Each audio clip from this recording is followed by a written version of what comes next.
Hello, and welcome to Dreamleapers Inspiration. I'm your host, Harriet Cole, delighted to be with you on this very special day. I hope that you're doing well, that your energy is great, that you are accessing the joy inside of you, that you have chosen to be in a great space. And if you need some inspiration in order to do that, well, that's why we come together. It's hard to believe that we have been communing in this way, using technology to connect to one another and to uplift each other, to inspire each other for months now. Pretty sure it was in April that I began hosting these moments of inspiration for us. I was feeling like I needed to be connected to you. Other folks were telling me how disconnected they were feeling because the recommendation, very strong recommendation, was stay home, be inside except for when you must go outside, protect yourself, wear your mask, wash your hands, stay at least 6 feet away from other people. I'll say for me, I didn't imagine that it would last this long, that we would be able to be together as we are now, but unable to be physically together in a safe way. And as human beings are, we are creative, we are inventive, and we have been using technology to keep ourselves connected to each other, to that pulse of love that lives within each one of us. And I am so grateful to have spent all of these days and weeks and months with you. For anyone who's new to Dreamleapers Inspiration, welcome, welcome, welcome, welcome. What we do here is to contemplate themes that can help us to access the inspiration within. We contemplate ways in which, very concrete ways in which we can move forward, being mindful of who we are, what our circumstances are, what our opportunities are, and where we intend to head, where we're headed, how we're going to move forward into whatever the next moment is.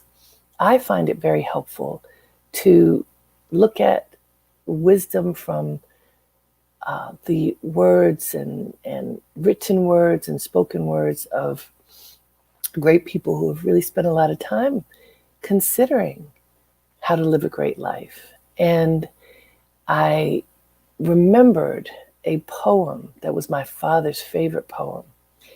And my father wasn't really someone who, to my knowledge, who read poetry that much. I mean, every now and then he would surprise us with the things that he read.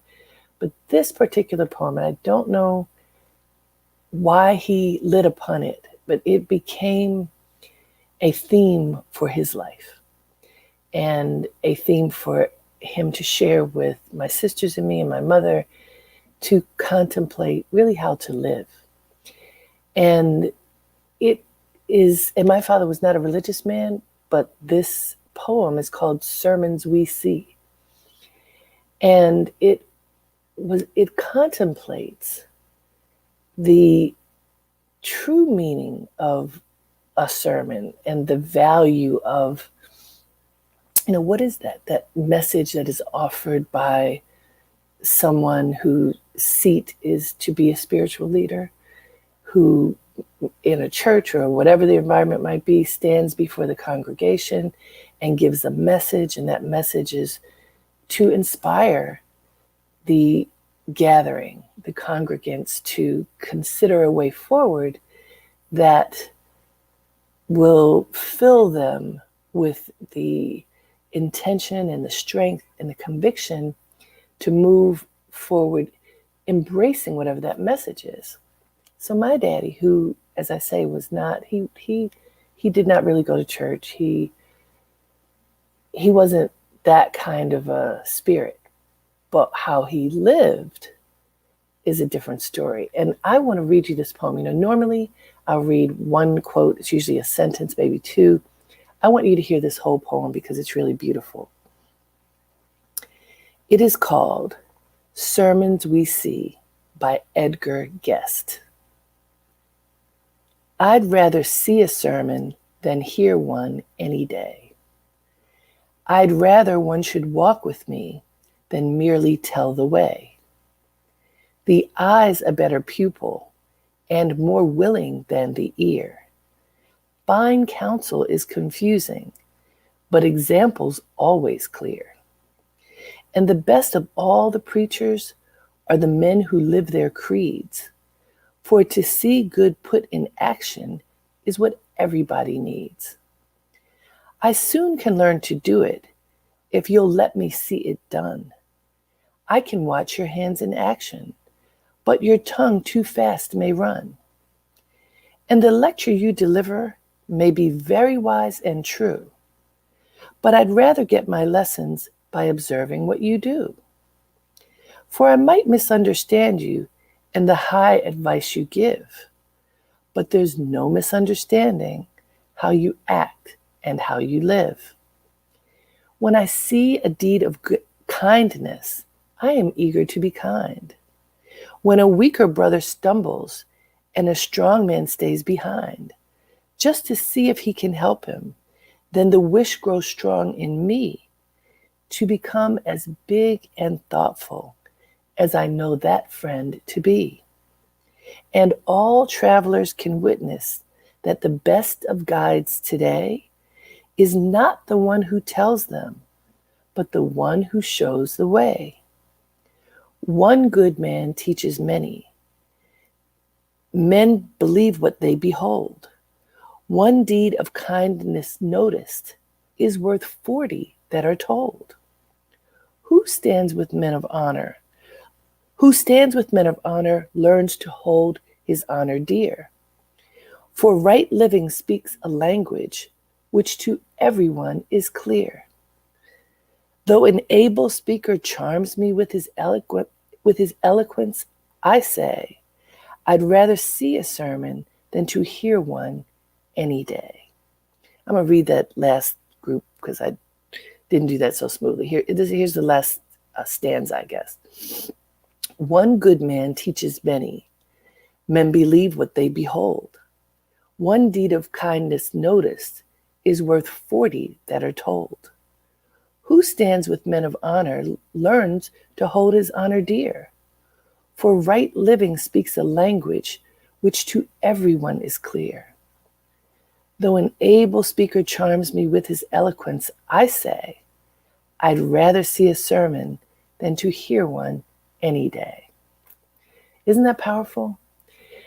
My father used to he would say that I'd rather see a sermon than hear one any day. He would say that with some frequency to us about how to live.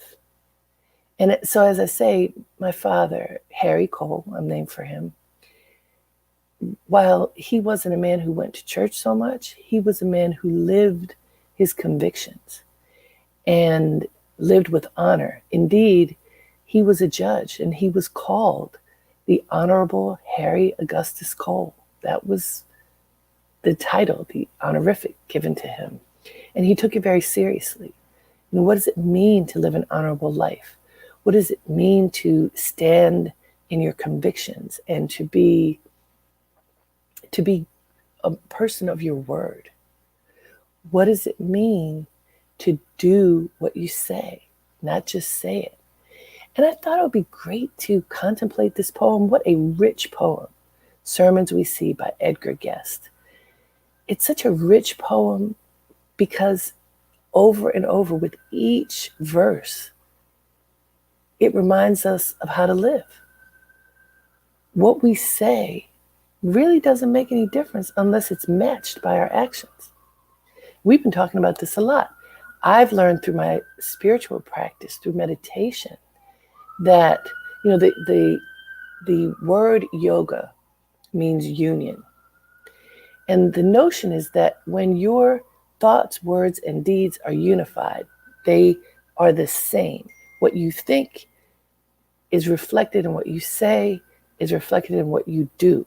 When those three equal the same thing, then you can have peace in your life because you are doing what you have told yourself is important and you are honoring your word.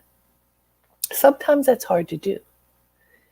Sometimes, in an effort to be well-meaning, we actually stumble and get mixed up and make choices that don't necessarily serve us. And I mean, all of us can do this. Many of us do it without realizing. So here are a couple of examples. When you are very busy, which many of us are, and you are asked to do something and you say, you agree to do something that someone has requested of you. It could be a family member. It could be for work. It could be a friend. Whatever it is, you agree to do something that you, A, don't think you have time to do, B, don't want to do, C, don't know how to do. But you agree. In the back of your mind, you know that you may not be able to complete whatever this task is, but you agree because you don't want to seem mean or dismissive or incapable. There are lots of reasons why we agree to do things that perhaps we shouldn't. And then what happens next? You say you're going to do it. Do you write it down to remind yourself to do it? Do you make it a priority? Sometimes we're buzzing through all the stuff that's on our list that we forget to write it down. I've done this. I've done this recently. I said I was going to do something. I agreed to do something that was important to somebody else, and I did not complete it in a timely manner.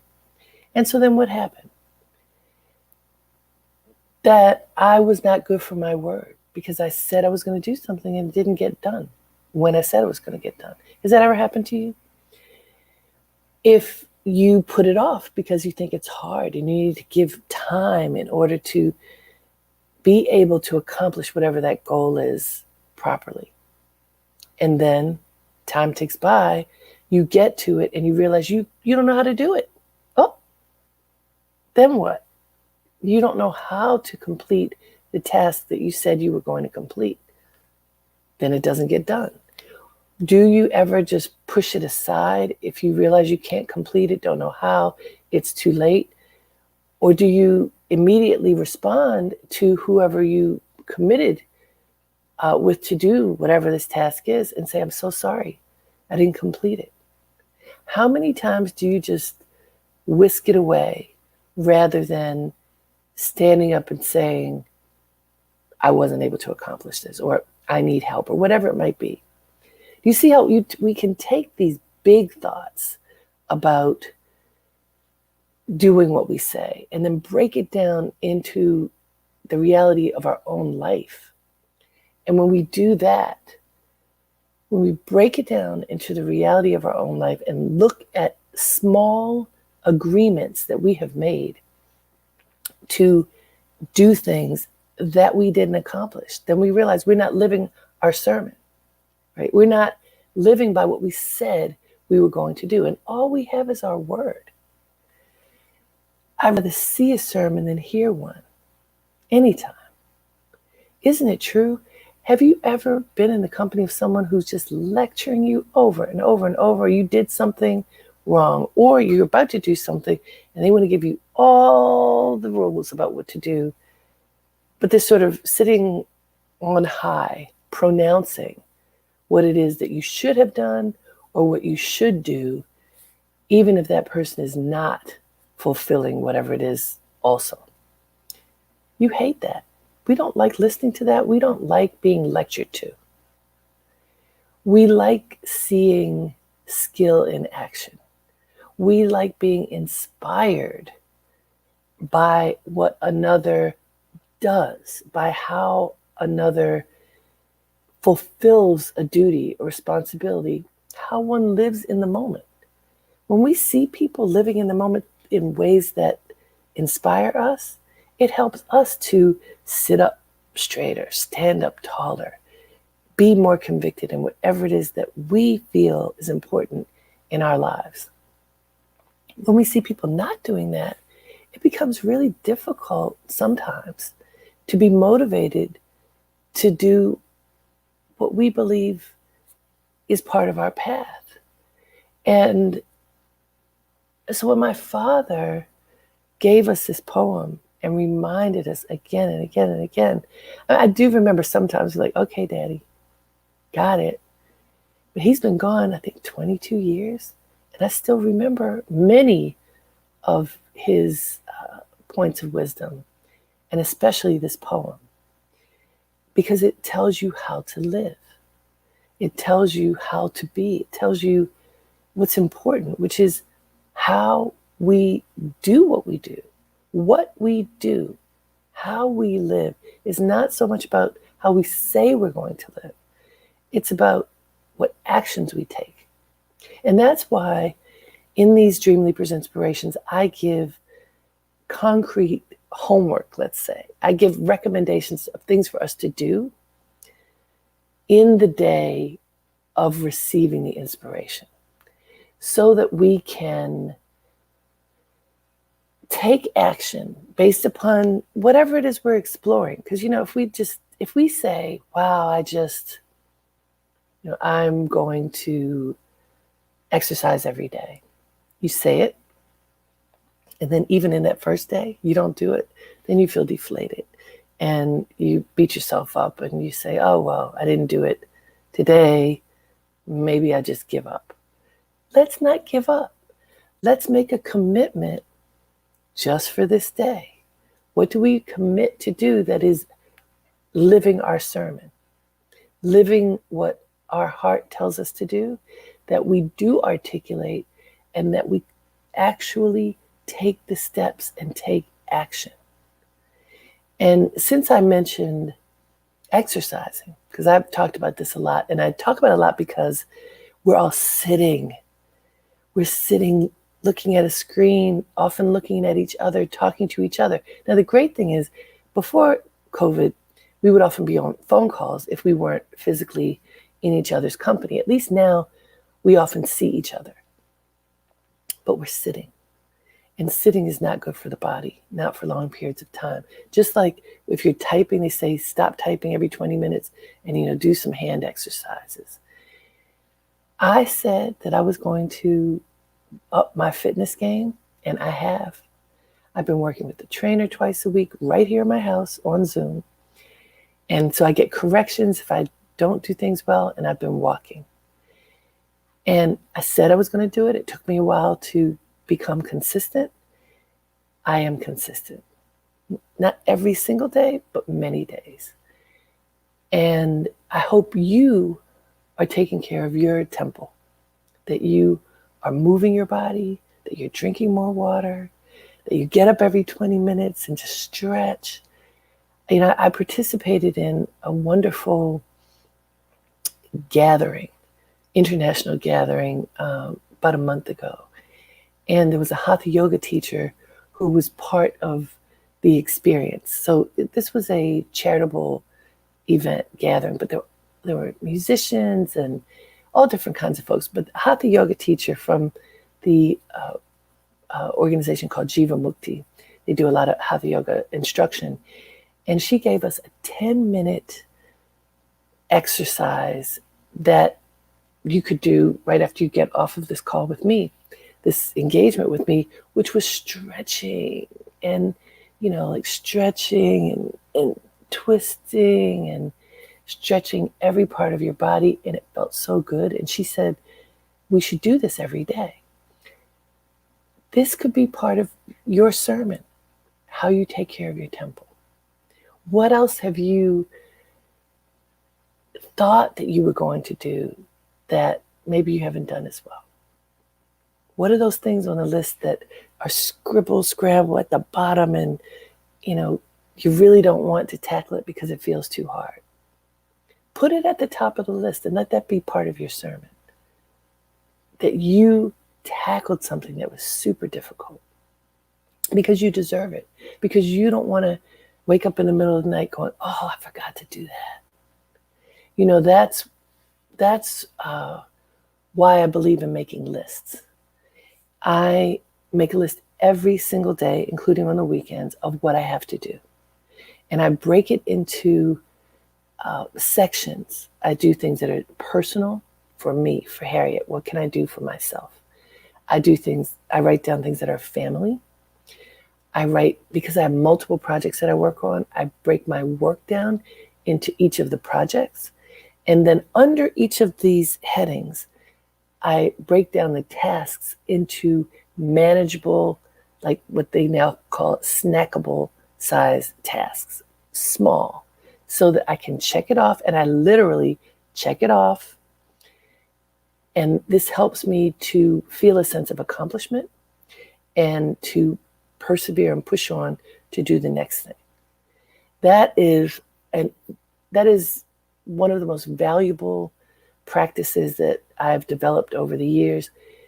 It was something that I read in a book by a great spiritual being named Swami Muktananda, and he described that the best way to live each day is, at the end of the day, you review your day.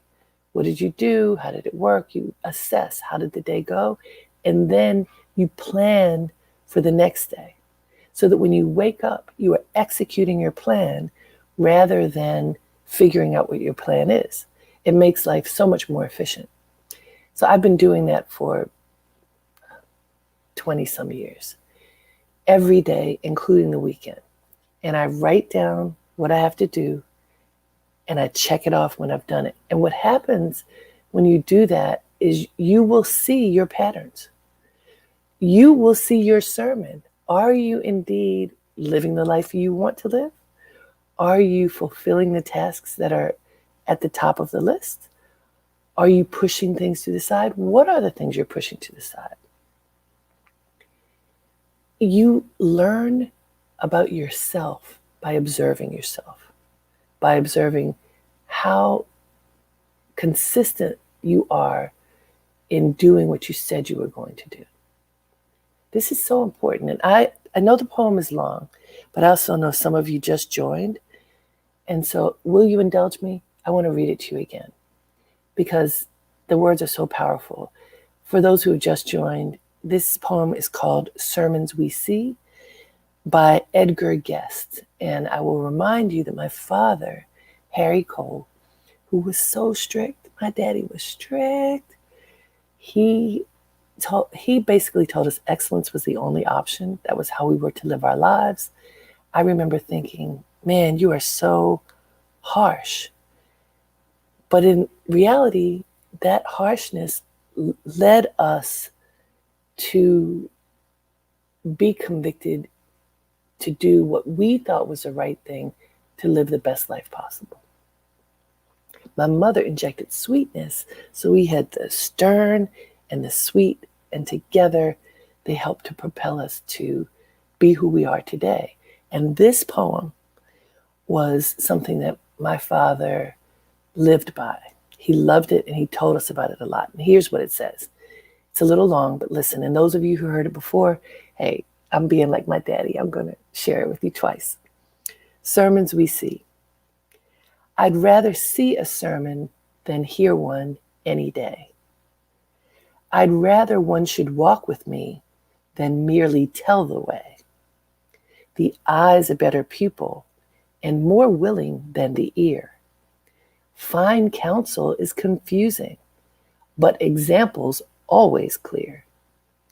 And the best of all the preachers are the men who live their creeds.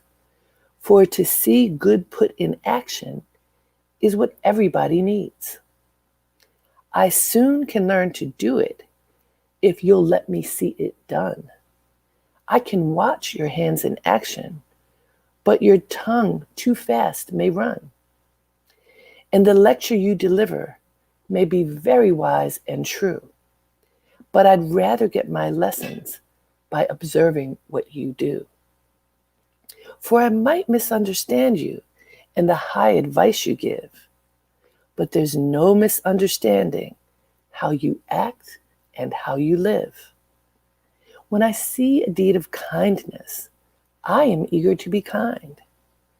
When a weaker brother stumbles and a strong man stays behind, just to see if he can help him, then the wish grows strong in me to become as big and thoughtful as I know that friend to be. And all travelers can witness that the best of guides today is not the one who tells them, but the one who shows the way. One good man teaches many. Men believe what they behold. One deed of kindness noticed is worth 40 that are told. Who stands with men of honor learns to hold his honor dear. For right living speaks a language which to everyone is clear. Though an able speaker charms me with his eloquence, I say, I'd rather see a sermon than to hear one any day. Isn't that powerful? So powerful. As we are coming to the close of this year and contemplating our way forward, how we want to guide our steps to positive action, to healthy choices, to living through this time of incredible challenge and finding the sweetness in the moment, extracting the greatness in the moment.